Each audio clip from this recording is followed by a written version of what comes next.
ఈరోజు ప్రపంచ వీరుడు, జాతికి స్ఫూర్తి నింపిన నాయకుడు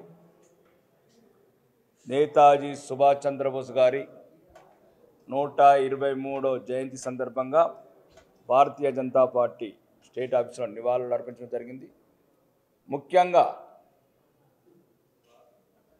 జాతికి స్ఫూర్తి, చరిత్రలో మరిచిపోయినటువంటి కప్పబడినటువంటి ఒక వీరుడి చరిత్ర. ఎటువంటి సౌకర్యాలు లేని ప్రపంచంలో ఈరోజు చరిత్రలో ఉన్న కొందరు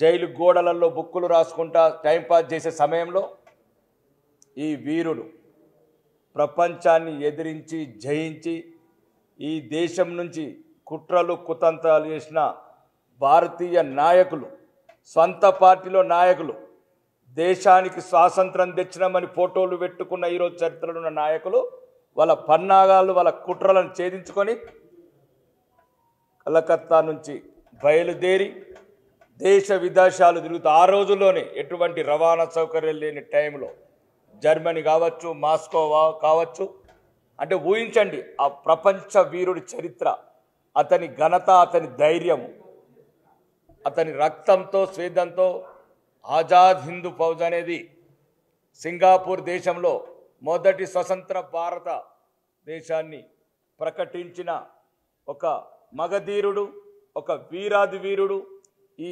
జాతికి ఈ దేశానికి ఎప్పటికీ స్ఫూర్తి నింపిన నాయకుడి ఆశయాలు ఒకవేళ ఆ కుట్రలో భాగమే ఎన్నో కుట్రలు చరిత్ర లేకుండా చేసిన నేతాజీ సుభాష్ చంద్రబోస్ గారిని మేము భారతీయ జనతా పార్టీ తరఫున స్మరించుకుంటాము, ఆ స్ఫూర్తి నింపుకుంటాము.